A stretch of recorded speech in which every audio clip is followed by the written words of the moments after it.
Assalamualaikum warahmatullahi wabarakatuh.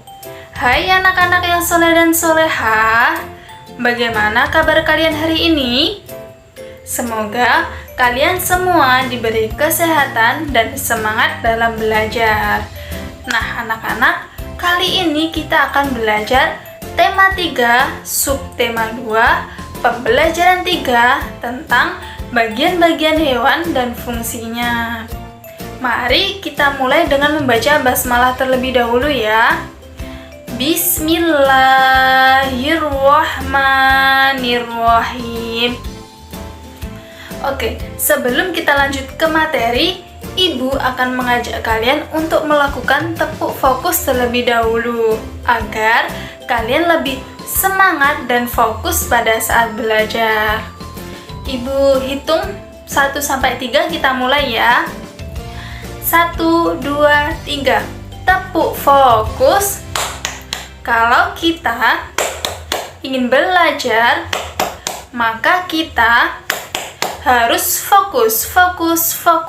Yeay! Baik anak-anak, hewan itu memiliki bagian-bagian tubuh yang memiliki fungsi masing-masing. Secara umum, bagian-bagian tubuh hewan itu terdiri dari kepala, tubuh, dan juga kaki.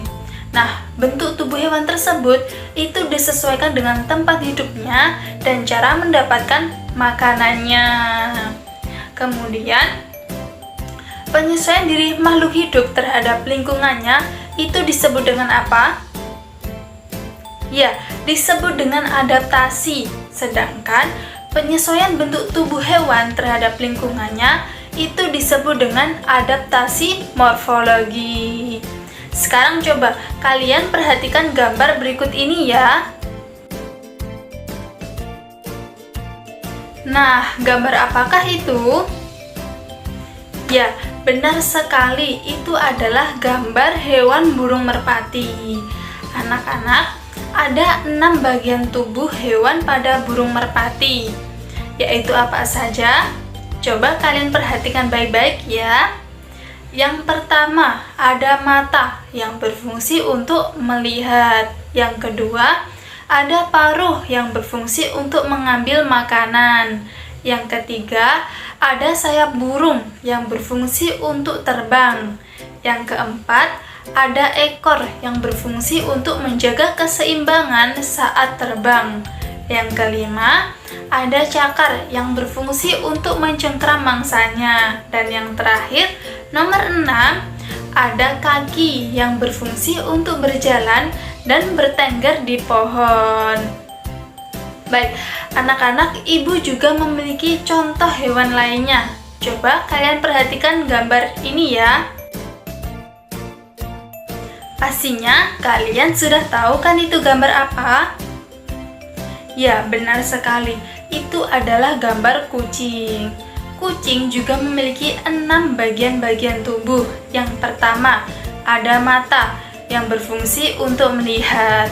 Pada mata kucing ini itu dapat menyala ketika berada di tempat yang gelap. Yang kedua, ada hidung yang berfungsi sebagai indera penciuman. Yang ketiga, ada mulut yang berfungsi untuk memasukkan makanan ke dalam tubuh. Yang keempat, ada bulu yang berfungsi untuk menjaga tubuh agar tetap hangat. Yang kelima, ada kaki yang berfungsi untuk berjalan. Nah, pada ujung kaki itu terdapat cakar yang berfungsi untuk menangkap mangsanya. Dan yang terakhir, yang keenam, ada ekor yang berfungsi untuk menjaga keseimbangan ketika berjalan. Baik, setelah kalian menyimak materi yang telah Ibu sampaikan, coba kalian amati salah satu hewan yang berada di lingkungan sekitarmu. Kemudian, tentukan bagian-bagian tubuh hewan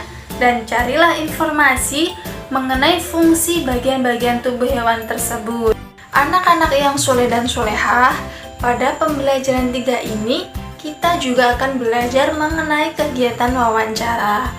Nah, wawancara merupakan hal yang sangat penting karena salah satu keterampilan berbicara yang diperlukan di masyarakat. Dari kegiatan wawancara tersebut, kita akan memperoleh informasi yang berharga. Anak-anak, sebelum melakukan wawancara, seorang pewawancara itu harus melakukan persiapan terlebih dahulu. Apakah kalian sudah tahu hal apa yang perlu dipersiapkan sebelum melakukan wawancara dengan narasumber? Kalau belum tahu, simak penjelasan Ibu dengan baik-baik ya. Oke, yang pertama, penguasaan materi yang berkenaan dengan tema dan poin-poin permasalahan penting yang akan ditanyakan. Yang kedua, tentukan narasumber. Nah, dalam menentukan narasumber, harus memilih orang yang paling tahu mengenai topik permasalahan yang akan kamu tanyakan. Misalnya, orang yang mengalami langsung atau orang yang ahli dalam bidang tertentu. Yang ketiga, mempersiapkan pertanyaan berkenaan dengan informasi yang diperlukan. Nah, anak-anak, agar daftar pertanyaan kamu tepat, maka dapat menyusun dengan kata bantu tanya seperti apa, siapa, di mana, kapan, mengapa, dan bagaimana. Yang keempat, persiapan mental. Nah, dalam mempersiapkan diri secara mental itu sangat penting dilakukan karena untuk mengantisipasi hal-hal yang tidak diinginkan seperti grogi. Dan yang terakhir, nomor 5, mempersiapkan peralatan yang diperlukan seperti alat rekam dan alat tulis. Anak-anak yang soleh dan solehah, itu tadi hal-hal yang perlu dipersiapkan sebelum melakukan wawancara dengan narasumber. Nah, di sini Ibu juga mempunyai satu contoh video wawancara. Tolong diperhatikan dengan baik-baik ya. Baiklah, sekarang mari kita lihat contoh wawancara sederhana berikut. Assalamualaikum. Selamat sore Kak Putri Andini. Waalaikumsalam. Selamat sore juga, Dek. Perkenalkan, saya Gita Sari. Saya siswa SD 02. Saya ingin mewawancarai Kakak tentang makhluk hidup yang ada di sekitar lingkungan kita. Silakan Gita, Kakak senang sekali bisa berbagi ilmu. Sebelumnya, bolehkah saya tahu apa hobi Kakak? Tentu, Kakak hobi sekali menanam bunga, sayuran, dan buah-buahan di pekarangan rumah. Wah, Kakak hebat. Ini berkaitan juga dengan topik wawancara kita. Tumbuhan apa saja yang terdapat di lingkungan kita ini, Kak? Tumbuhan yang ada di lingkungan kita sangat beragam. Ada tanaman buah, tanaman hias, maupun tumbuhan liar. Tanaman buah yang banyak ditanam warga sini, misalnya pohon mangga, jambu air, pepaya, dan rambutan.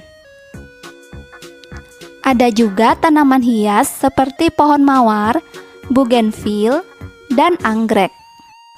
Tumbuhan liar tumbuh di beberapa rumah yang tidak ditempati warga. Misalnya rumput dan putri malu. Menurut pengamatan Kakak, sudahkah warga melaksanakan kewajibannya untuk memelihara makhluk hidup di sekitar lingkungan kita? Menurut Kakak, warga sini sudah melaksanakan kewajibannya dengan sangat baik. Tanaman dirawat dengan baik, yaitu disiram dan dipupuk secara teratur. Kamu tentu dapat melihat rumah-rumah di sini sangat asri, karena keberadaan tanaman itu, bukan? Iya, benar Kak. Itu salah satu fungsi tanaman, bukan? Membuat suasana menjadi asri. Benar sekali, Gita.